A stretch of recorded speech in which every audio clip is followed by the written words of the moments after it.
Chapter 50, Peterson Cemetery. As Sanchez is about to slice down into Will, 3 gunshots ring out. 3 red blotches appear on Sanchez's chest. "Stab me, you prick!" yells Maria as Sanchez falls to the ground. Sanchez's partner switches targets, and Maria falls to her knees. Her breath is pulled away. Her face starts to turn blue. Luckily for Will, Sanchez's coin rolls close to his hand. Will drops his coin, and he grabs the discarded sword coin. He squeezes it, and a white-colored sword appears in his hand. Sanchez's partner feels a flip in his belly right before his head goes flying off his shoulders. As he falls back, his hands fly back, and his coin is flung into the cemetery. Will starts to scream. "There can only be—" Maria interrupts. "Kai and Brian need help. Let's go!" Chapter 51, Peterson Mortuary and Burial Services Building. Kai has a feeling of existential dread. She thinks, "How am I supposed to fix this? What is Brian talking about? I'm burned out. There aren't any more locked doors for me. We're so dead. Maybe I can unlock my heart so I'm not so cold. Maybe I can unlock Brian's heart so he'll forgive me before we die. Wait, maybe I can unlock Brian. Or yet, Brian's coin." Kai grabs Brian's hand, holding his coin. Brian and Kai feel a weird sensation in their ears. They feel as if they went sailing all day, and they can still feel the waves. "Your coin," whispers Kai. Brian thinks, "I feel as if a door to a new power just opened in my coin. I can feel it. It's on the tip of my mind. Think. My coin shows a map of an X. It makes sense that I can find things at that X. But maybe I can also hide things at the X. Only I can find it, because I have the map. Maybe I can hide us?" Dizzy feeling in his head intensifies. Brian stumbles, and he pulls Kai into a corner. Then a moment later, the shotgun-wielding man walks through the back door. The man didn't open the door and walk through it. He literally walked through the door as if it was made of mist. As he aims down his shotgun barrel, he points around the room, cautiously looking for targets. The other door to the main lobby opens, and he fires his shotgun. The blast is reflected into the ceiling. Then an albino man in a white suit enters the room. The 2 men glance at each other for a second before looking around the room. "Where are they?" shouts the shotgun-wielding man. "We saw them enter here," says Griffin. "I just followed them here." Another man enters the room after Griffin. "Check the drawers," says Griffin to the 2 men. The latecomer opens the drawers as the shotgun-wielding man points into each drawer of his shotgun. In a minute, all the drawers are open. A few contain covered dead bodies. In the corner, Brian and Kai shake from fear next to each other. Brian doesn't understand. They should be in plain sight. However, the men in the room don't even glance in their direction. Then a 4th man in an immaculate suit saunters into the room. "Interesting," says Mr. Austin. He holds one hand closed around a coin. "I can feel a coin being used that I haven't felt before. I can feel fear. I feel hate. I also feel betrayal. They aren't very far. Do they have a new coin?" In his other hand, he raises another coin between his fingertips.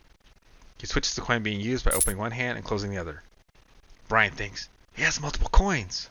Mr. Austin starts to speak loudly. "I can feel you, and I know you can feel me. I have a proposition for you. I know one of you has been betrayed. With a wink and a pretty smile, you were played. You are a very powerful player. Come and work for me. We will win this game together. I can offer you $1 million right now. I reward my men well, and I reward my friends better. I want you to come to the winning side." Brian starts to think. He's right. Kai did set me up. She just needed me to find Maria. She got screwed over with this coin, and she did it to me. She would gladly throw me away to save herself. If I joined this man, I'd be safe. I'll be safer with him than if I was with Kai, Maria, or Will. Also, what kind of money and power does he have? How could I beat that? I'm just a line cook. All that money, too. It would solve so many problems. Mr. Austin then points out his men. "These men are freely working for me. They are amazingly compensated, and they are all loyal to me. Unlike your friend, we see your value." Kai whispers, "Don't, please, he'll kill me." Brian has another thought. He's using his coin on me. He's trying to persuade me. He just wants my coin. He tried to kill Maria, then Kai, then Will, and me. He's messing with my head. He's a goddamn lying bully. Shots ring out. Mr. Austin stumbles. He falls to a single knee, and his face becomes ashen. Griffin runs between him and the door leading to the main entrance. More shots ring out, and flashes appear near Griffin's head. Griffin looks down the hallway, and he sees a wild-haired man wielding a white sword. "Sanchez must be down. They have his coin. I don't see Hunter or Ramirez, says Griffin. Mr. Austin reaches into a pocket and pulls out another coin. His ashen face recovers its color, and he stands up as if he wasn't shot. My offer stands for 1 week. Mr. Austin drops his business card on the ground. Out the back, now! The shotgun-wielding man starts to shoot down the long hallway. Mr. Austin and his other men walk into the storage room. They close the door behind them. After the shotgun is out of shells, the man approaches the closed rear door. He squeezes a coin in his hand, and he simply walks through the door as if it was mist. A moment later, Maria runs into the drawer room with her gun raised. She screams, Kai! Brian releases Kai and turns around. He relaxes his grip on the find/hide coin. Brian and Maria pop into existence in front of Maria. She startles and raises her revolver at the two of them. Then she lowers it. How'd you do that? Asks Maria. Chapter 52. Peterson Mortuary and Burial Services Building. I unlocked a new part of Brian's coin, says Kai. He was able to hide us. That man could feel us with his coins, but they couldn't see us. Where's Will? Says Brian. Maria's shoulders droop, and she looks down at the floor. As she points down the hallway, Brian looks in the direction of her hand. He sees Will in the middle of the hallway in a pool of blood. He runs down the hallway towards Will. Kai follows. On the ground, Maria sees a business card. She bends over to pick it up. Then she chases after Brian. Brian reaches Will. He looks at his face, and he sees Will's eyes staring off into space. Say something, you son of a bitch, says Brian. Brian notices a large hole in Will's chest. No! Screams Kai. Brian sees a coin next to Will's body. He picks it up, and he sees a sword depicted on the coin. This isn't his coin, whispers Brian. Maria approaches slowly. She responds to saying, We killed 3 players in the cemetery. He had to switch coins to save my life. Oh no, he didn't have his coin. She was hit with bad luck. Brian starts to tear. Poor Will. He was afraid of getting killed without his luck coin. He feared an attack by kittens. Fucking kittens. He was coming to help you guys, says Maria. I guess he forgot he didn't have the luck coin. I saw him get shot in front of me. I'm sorry, but we need to go. With all the gunfire, the police are bound to show up soon. Maria, take this, says Brian as he hands Maria the sword coin. Brian, I'm so sorry, says Kai with tears streaming down her face. Far-off sirens can be heard approaching from a distance. Brian thinks, I've seen so many tears these past few days. I'm losing friends now, too. I don't know if I can take it anymore. He stands up and grabs a hold of his coin. Chapter 53. Peterson Mortuary and Burial Services Building. Brian activates his coin to find a safe escape from the mortuary building. He's pulled to the main entrance of the parking lot. The cars that had just recently arrived are gone. It was literally minutes ago, but it feels like hours ago. So much has changed. Instead of heading to their motel room across the street, Brian walks down the street away from the motel. A police car with its red and blue lights flashing quickly approaches the trio. Brian points at a bush on the side of the road. Crouch there, he says. That won't hide us, says Maria. Do it! As the two crouch down, Brian places his body between the 2 women and the approaching police car. He activates his new coin's power, and he hides himself in the women. He feels a spinning in his head. The police car never slows, and it pulls into the Lucky Seven's motel parking lot. Now! Brian says as he runs across the street. They all make it across the street without being seen.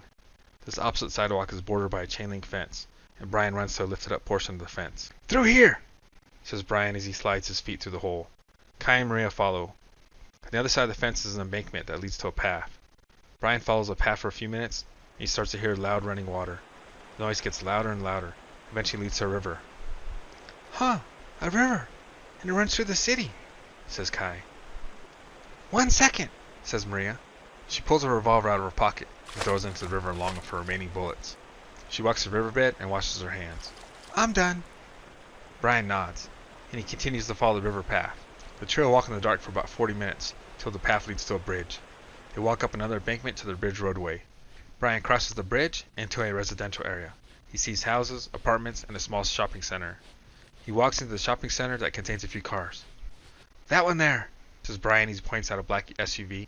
Kai approaches the driver's side door. Like before, she is able to quickly get into the SUV, unlock the doors, and start the engine. Brian gets in the back seat behind Kai, and Maria gets into the passenger seat. As Maria puts the car into drive, her door flaps open. Hold on, says Brian. He removes his shoelaces, and he uses the strings to tie the door to an interior strap above Kai's head. Thanks, says Kai. Just drive that way. He'll be safer now, says Brian, pointing west. Chapter 54. Private Jet Parking. Reno Tahoe International Airport, Reno, Nevada. Sir, are we leaving? Asks Griffin. Mr. Austin replies, I'm afraid so. Our efforts have been futile. This team is powerful. We need to try other tactics. Our head-on attacks have not resulted in success. Mr. Austin types into his laptop. Activate all police and government resources against the current enemy team. Headshots to follow. He reads, Affirmative. Publish a kill order to all contractors against the enemy team. Affirmative. Players 2, 4, and 7 have been deactivated. Retrieve all funds. Scrub all records.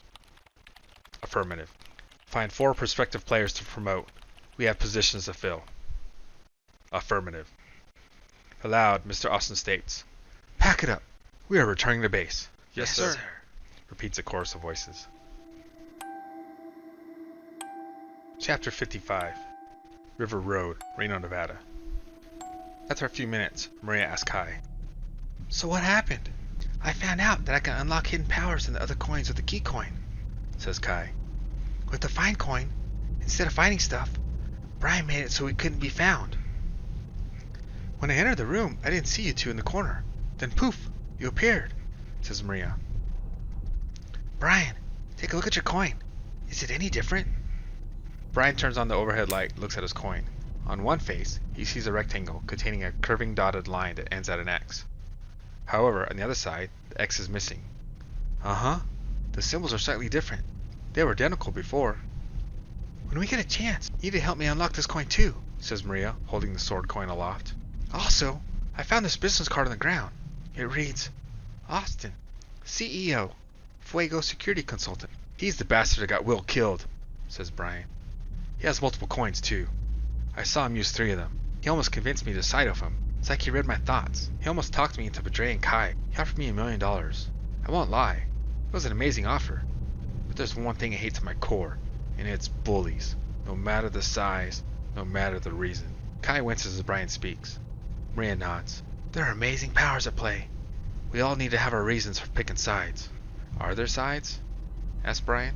Don't be stupid. Of course there are sides, says Kai. I'll try not to be stupid again, says Brian of Venom. He motions towards Maria. I saw him heal that gunshot wound you gave him, so he has your old coin. He has multiple coins, a large team of coin users, and millions of dollars, says Kai. We have 3 coins and a stolen car. We are so screwed. Actually, says Maria, we have 3 coins, with multiple powers each. He doesn't know this. I wish we could have grabbed Will's coin, or some of those other coins in the cemetery, says Kai. We didn't have time. We lost all our stuff. I guess finding Maria caused me to lose Will, says Brian in a choked voice. Do you think we can go back later and use the coin to find the coins or our backpacks? Maybe sneak around the cops? We left 4 fresh bodies at the mortuary and a bag of cash. That place is going to be crawling with cops for a long time. It's too risky. Brian nods. Yeah, that's not a good plan. That Austin guy says I have a week to decide to join him. I don't believe him. He underestimated us before. He won't do it again. He's probably regrouping and getting more resources to attack us. I think we need to figure out how to get to him before he gets to us. This is the end of Book 1. The story will continue in Book 2, The Hunted. As always, you can go to the Kindle store and buy the books immediately. Thank you for spending your time with me, and thank you for your support.